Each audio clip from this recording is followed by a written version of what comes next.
Farewell's worse than Op. Okay, great. Good old Orcish Bowmasters, or as I like to call it, Plague Wind.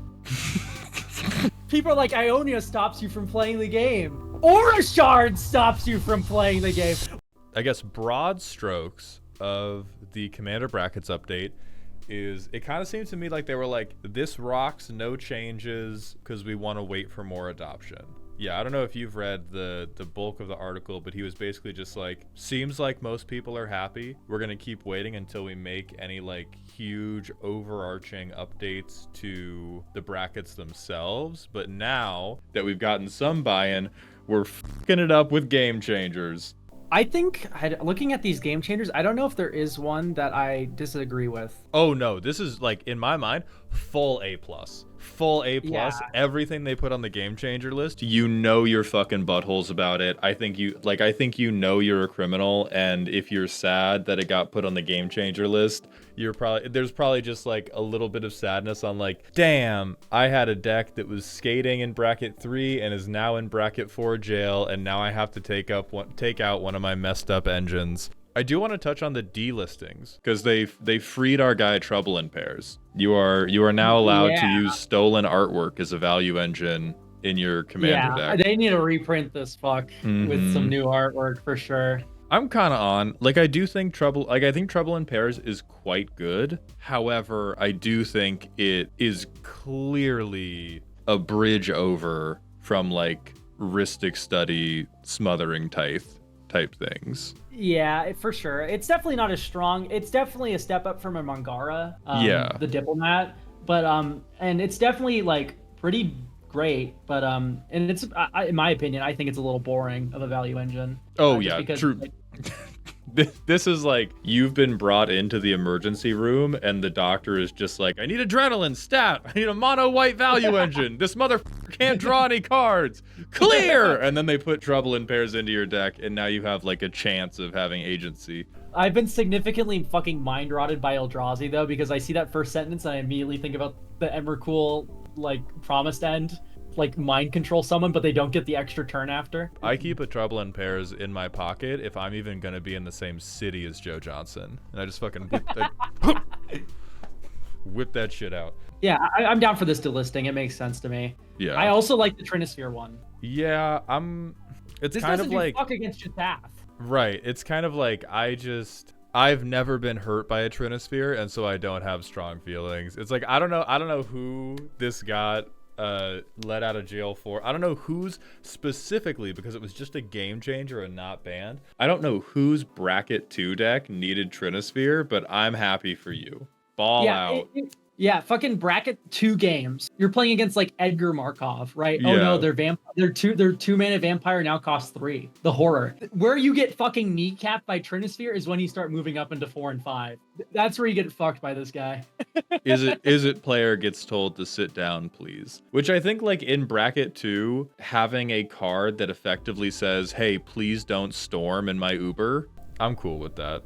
Yeah, exactly. And then now there's 18 motherfuckers we're putting in, all of which are hits. If you disagree with any of these, you are just wrong, and we can take 60 seconds to talk about it, but you are wrong. The Fairies Protection was one I was begging for. Yeah, fuck Tef Pro. I think that was, and I kind of view this as, when they first came out with the brackets and with the game changers list, they knew, oh, if we do too much, everyone's gonna go, I ain't reading all that, sorry that happened, or happy for you, whichever one floats your boat. And so I feel like this is just phase 2 of stuff they knew was going on to the game changers list. As someone who plays Teferi's Protection in basically all my white decks, this card is very fucking good. And I do not feel guilty about running it so long as Cyclonic Rift is legal and Farewell is legal in the format. Part of me wishes that Farewell got game changered just because Teferi's Protection for a creature deck is one of the main ways you can kind of fight against Farewell. And Farewell is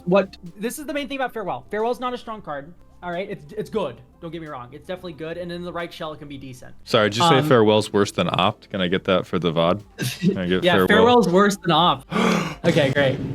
No, but Farewell, the thing with it is it's disproportionately better at lower bracket. It's better against the dinosaur player at bracket 2 without combos. It's better against the the merfolk deck at bracket 2 with no combos, right? It doesn't really affect bracket 3 and above because they're packing the Teferi's protection. They're packing the interaction for it, the counter spells, right? So it kind of sucks that like Farewell is healthy, I think, actually a card, but it's not healthy in the lower power zones where it can blow people out just because they wanted to play like a tribal deck or something. I think that most people would be happier if they were forced at gunpoint to replace Farewell with Austere Command. Yeah. Like, I think if most people were just like, hey, you're going to sit down, look at your deck list, and decide what modes of Austere Command work for you, it would be a better day for all of us. Just play Guardian of Faith if you're worried about Farewell. Listen, let's tamp down all just play X if you're worried about Y. It will make me scream.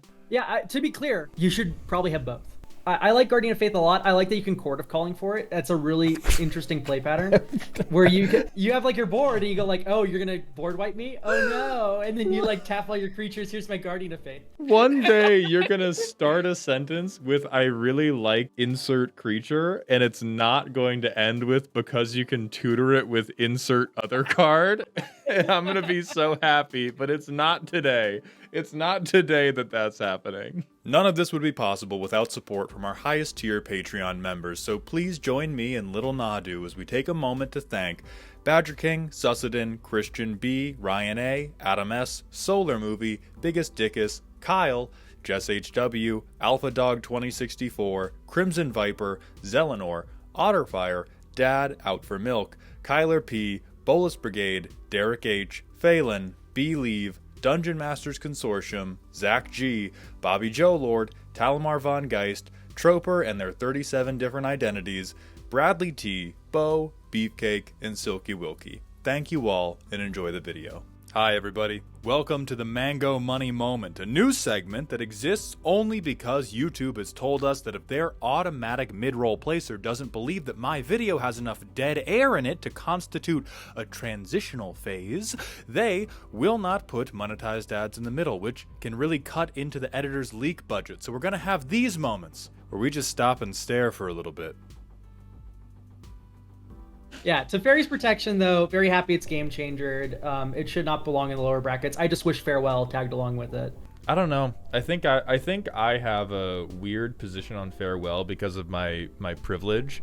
Like, I have been lucky enough that every time I have had a Farewell personally resolved in a Commander game I'm playing, it's been fucking awesome. And so I just have like such weird rose-colored glasses because I know it's wrong, but it's the same way that you think about Iona, I think about Farewell when I'm like, but every time I've seen it happen, it's actually been like pretty fucking poggers. For me, it's like, where are you resolving Farewell Mauled? What deck are you running it in? I don't even run it. I'm just clapping when other people run it like that, and that is also why I don't feel like I can forgive it, because I mostly don't play white. I just generally dislike the color. Like, I will splash green into stuff I like before I start splashing white into stuff I like. And again, it's also not happened very many times. So I know that my sample size is low, and I know that my sample size is typically with people that I already have a rapport with, which is why I know I'm wrong. And that's why, like, for instance, why I'm better than you with your take on Iona, but every time I've had my friend who plays white resolve a Farewell, I've been like, yeah, all creatures should go away right now, actually. And more importantly, I've had a ton of bad games that would have been saved by a Farewell. I've never had one of those games that I know exist. I'm not erasing all of your experiences on the internet, but I've never had one of those games where somebody casts Farewell and it makes the game stall. But I've had a ton of board stalls where Farewell would have broken it, and I'm like kicking myself for not running white. Where I'm mostly mad at Farewell is it kind of blinds people to the better options for their deck. Yeah. I agree Farewell has a lot of healthy shells. I like Farewell in Planeswalker decks, in Artifact decks, and enchantment decks where you can one-side it. You shouldn't be putting in your fucking Angels deck where you're trying to beat people to death. Correct. Right? You should Winds of Abandon your opponent's flyers and kill them. That should be the goal. I don't like the all modes Andy, who I have run into. Okay, see, and I've yet to hit the all modes Andy myself, but I know they exist, which is why I'm not like a loud Farewell's great shouter. Yeah. your board wipe should break parity, not create it. Like, which sounds weird, but honest to God, you should come out ahead from your own board wipe. And if you don't, you're kind of stalling out the game. Yeah. Yeah, every time. There was a reason, like, I did a ninjas deck where I think I ended up, and this was like a 15-minute throw together build. The only board wipes I put in were like Plague Winds and Garruk's Uprising, and then like Kindred Dominance. But I was just like, my board is going to be like 2/3s. If I board wipe, I need my stuff to still be here. But yeah, like all modes Andy and people who are just going like, I need a board wipe, I pick Farewell. That sucks. Yeah. But anyway. All right, let's move on to Trink. Humility, favorite card. Khan's dead. He's floating down. He's floating face down in the river. But this for sure deserves to be bracket 3. For sure deserves to be a game changer. Just if you showed this to a dinosaur player at bracket 2, they would jump off a building. They explode, yeah. I think the game changer list will eventually be triple digit. Yeah, I do think so too. I think 100 should be the cap. I feel like that's like you can meaningfully manage that. Also, I do want to address Mythoccast BM in chat. Mad just destroy it. I agree with you. Yeah, you do just destroy it. The problem is at bracket 2, I don't think it's going to get destroyed as often as you think. I think this does deserve to be bracket 3 just because of that interaction window. A lot of people think getting game changered is like calling a card broken, where I just think of it as like, hey, please keep this away from the pre-con players. Exactly. That's what game changing is to me, is like, hey, please don't go near the children with this. You're not allowed to play this card near a middle school, is what the game changer list is. Like, they're just kids, man. They don't know how to handle it. And I think that also follows for like Narset Parter of Veils, which is just humility, but for the blue decks. Yeah, speaking of blue humility, your opponents can't draw cards, and then like the -2 is useful, but is really just like an immeasurably small. It's a super divination. Yeah, but everyone. My tax piece comes with the draw 2. Hell yeah. Yeah, but everyone I've played, it's like it's that first sentence, and the rest is just like, ooh, and I get to stroke my beard diabolically as I laugh at you having a very bad time. Good old Orcish Bowmasters, or as I like to call it, Plague Wind. Plague Wind at home, the Orcish Bowie. And then we have Intuition, which this coming up for Gifts Ungiven coming down, I think is just makes sense because these cards are so close to each other.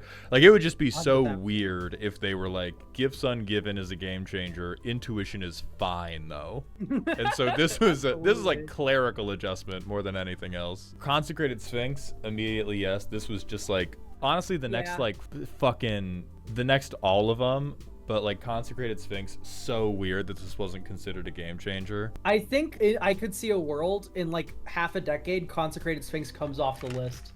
I don't want to live in that world. I think that's a world of like burning buildings and nuclear fallout. I think it's gonna get like Gifts Ungiven in the future. You know what I mean? It's just gonna be like, this is cute nowadays. And then we like draw 12 with like a 3-mana cantrip or something. Like...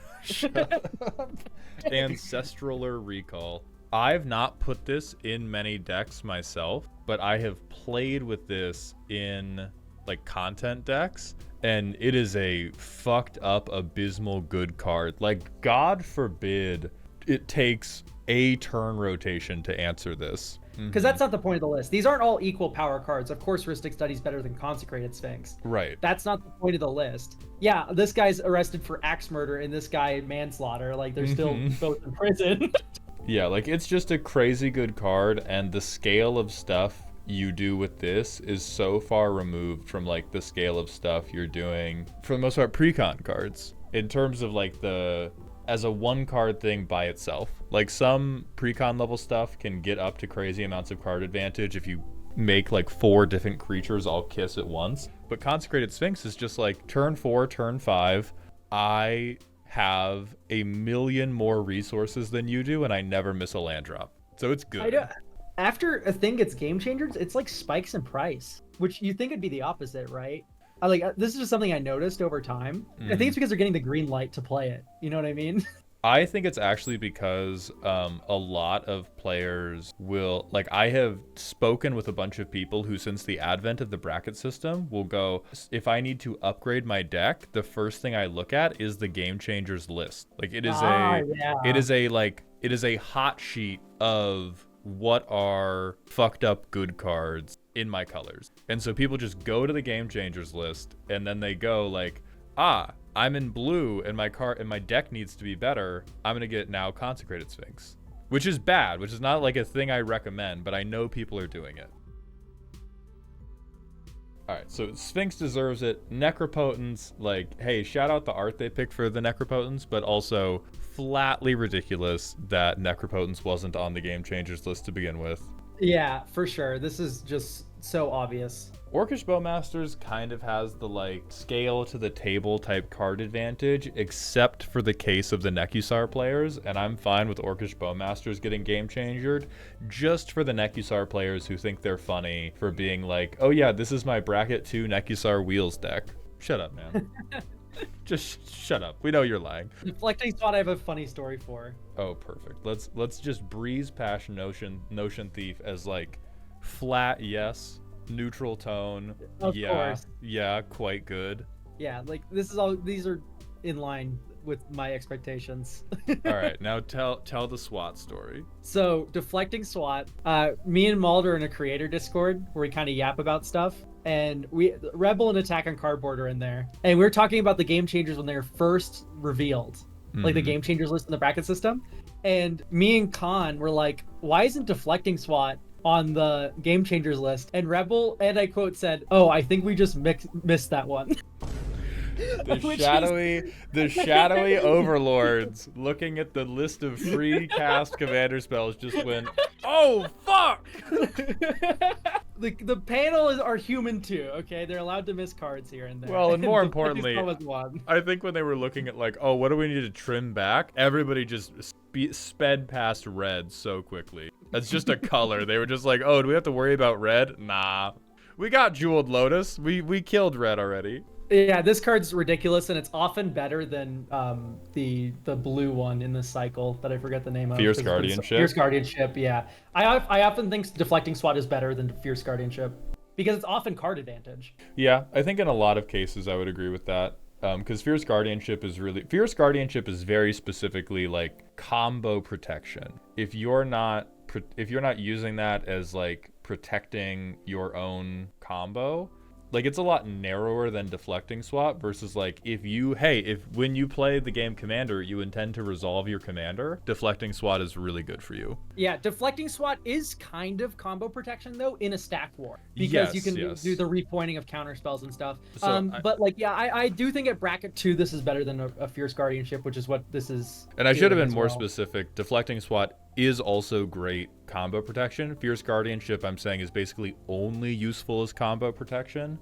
Whereas SWAT, you can protect a combo with it. You can just be like, oh, well, my commander provides me value, and I'm going to try to use it to, like, unremove it. Versus Fierce is, like, the times I've seen it, even though Fierce hits non-creatures, which most removal is, the times I've seen Fierce be useful is for, I am comboing off right now and I am stopping you from uncomboing me. Yeah, so listen, I used to be on the bandwagon that all free spells should be banned. That was like years ago. Now and then you started tutoring. Well, then I started tutoring, and also it's like I played a lot more Eternal formats outside of Commander, and the cost of actually Force of Willing someone is tangible. It like pitch spells, the flares, they have tangible costs despite being free, right? They don't cost mana, but they cost advantage. And of course, if the blue player draw 40 cards, then it doesn't matter anymore. But if the blue player drew 40 cards, they're just going to win anyway. But yeah, I'm not saying that these should be in Gen Pop or anything, but I'm saying that of the free spells, these are the most egregious. The Control a Commander one, because that's just shit you're doing naturally. Exiling a blue spell from your hand, that's kind of a cost.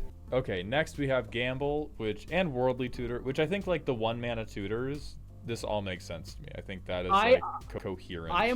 I am so fucking glad they put crop rotation on this list. My god, right? Like I think it's I saw some defenders in chat early on in the stream that were like, but what if I'm just turning my forest into a triome? None of you were doing that. Don't lie to me. Seedborn Muse, which like, yeah, fuck this card. There are decks that have played fair Seedborn Muses. I don't think nope, that's not true. It's not you. Farrakha. Oh my god, don't I use this to activate Farrakha a bunch. That's but, good. What the fuck do you mean? I didn't have creatures in my graveyard to exile to it, but yeah, no. Okay, listen. I think if blue didn't exist, this card would not be game changer. If blue is a color. Well, yeah, it would be playing a different game. What? No, I agree with Gabe. By the way, Seedborn Muse should absolutely be a game changer. Do not mince my words I here. think if we eliminated this whole axis of the play system, then it would be pretty fair for me to go further on this other axis of the play system. Don't you all agree? I'll shut up. Yeah, no, blue's the problem, not Seedborn Muse, but Seedborn Muse does have to die for that crime. Yeah, Seedborn Muse does have to die for being affiliated with Simic. And then Natural Order, which yes. I agree. Behemoth for 4 mana. Yeah, just get any creature for the low price of having a Llanowar elf is like quite good. Is it the most broken thing ever? No. Is it always going to win the game on the spot? No. However, quite good. Keep it away from the 11-year-olds. Food Chain, fuck this card. This is like a card where I feel like this is a clerical thing of I don't even think we needed to game changer it because it was definitely covered by social constraints. But I think this is like dotting I's, crossing T's. I think no bracket 2 players like, no, my food chain. My fair. Yeah, hold on. Oh, are you sure you don't want to tell us about your fair food chain deck? No, a food chain. No one's using this to do anything but combo. Yeah.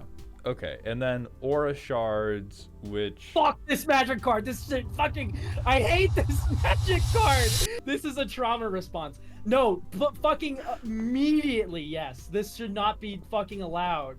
Yeah, it's fucking crazy good. We're all playing creatures. Let's not be... I love the two back-to-back chats. You don't even have to play creature ball. You don't even have to play creatures. It's tokens, too. I love the two back-to-back. Aura Shards is a fair card into Aura Shards is a fucking war crime. Fuck that card. You can see all the enchantment and all the artifact players. Like, I think it deserves to be here.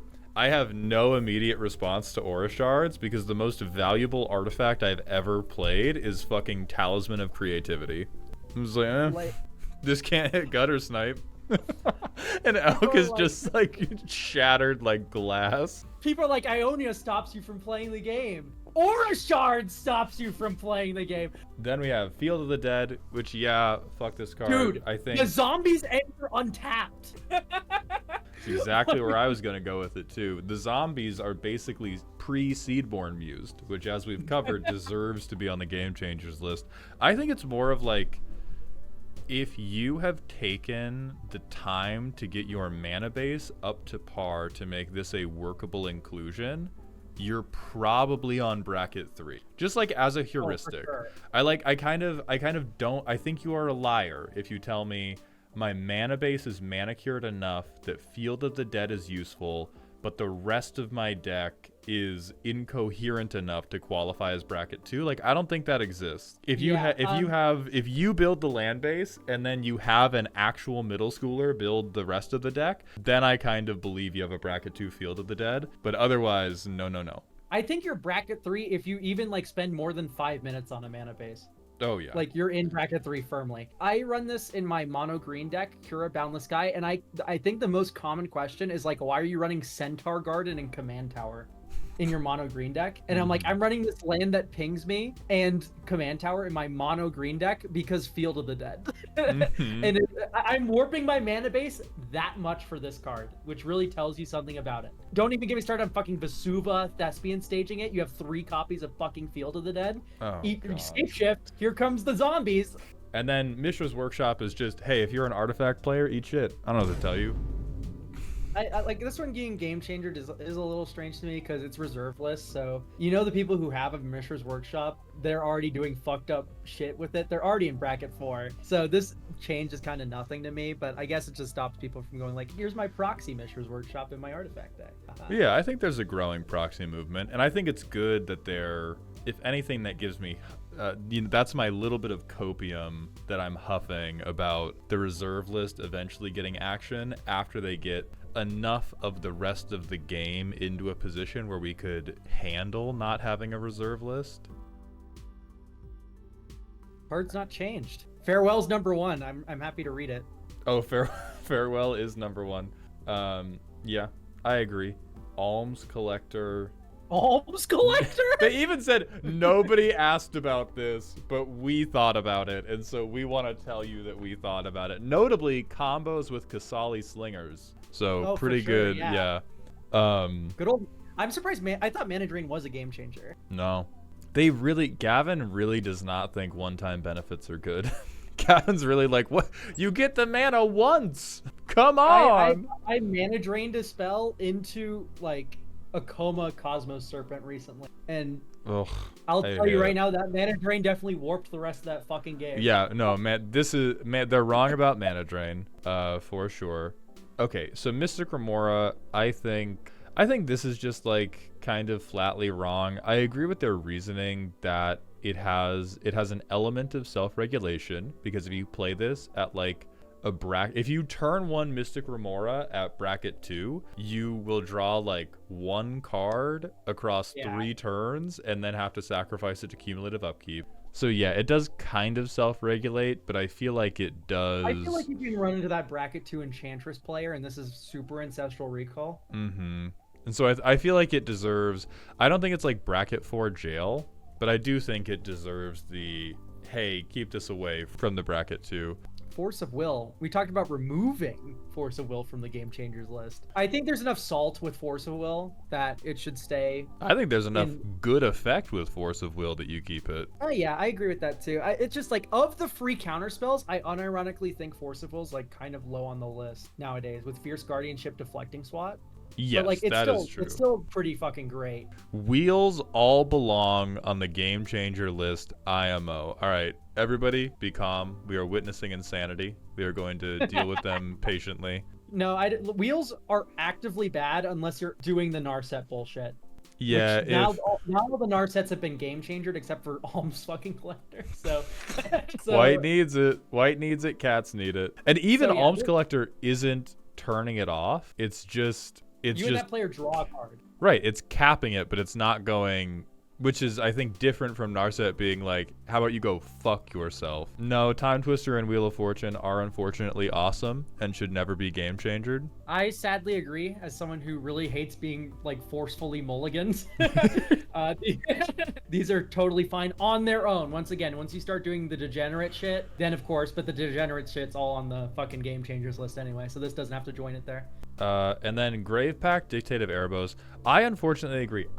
So these are the cards where I have played against Grave Pact and Dictate of Erebos many, many times. I have never, ever played into one where it was good, and I have only ever played into one where it turned our commander game into a nap session. So that's my personal trauma response, and even then, every time it happened, I was like, this is my fault. I let this happen. I didn't mulligan to my removal to my counter spells, and I allowed them to do this to me.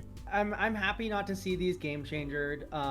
Once again, we have the Mazarek play pattern I talked about before with Braids, where it's like, these go ham in a Mazarek deck. Holy shit. Suddenly all of your sacrifices turn into 4 triggers on the Mazarek. That's hilarious. And that kills people. Yeah. As well. So, like, why should we be punishing this player? Okay, Necro Dominance, I think, is it's not good. This card's actively, I don't think it's the best. Where this card shines is in 60 card formats where you have a lot of instant speed shenanigans you get to do for free, and you get to play playsets of them. So you get soul spikes and shit, right? You just like dome you for 4, right? Like, that's the play pattern with Necro Dominance. The maximum hand size is 5 thing is fucking real. This drawing cards is very good for things like Shieldred, right? Where you go up on life. But the thing is, it's also a downside because you get hit by Bowmaster. So in the world where we are moving up to bracket 3, you're fucked with Necro Dominance. In bracket 2, where you don't have Shieldred and these kinds of things, well, you might have Shieldred, but basically you pay like 20 life into this. You draw 20 cards, you get to keep 5 of them. And you permanently explode any recursion potential. Yeah, and the goodwill cost of playing this card is like, you're in the gun. Yeah, you're getting killed forever. It doesn't. You could show me the 5 you kept, and they could all be basic lands, and I'll be like, maybe you got like a Mission Impossible face mask on them. All right, and then holy shit, Craterhoof. This has to be just like, hey, to everybody who thought Craterhoof Behemoth should be a game changer. You're not good at Magic. Sorry. I still love you. I play bad magic. I love playing bad magic.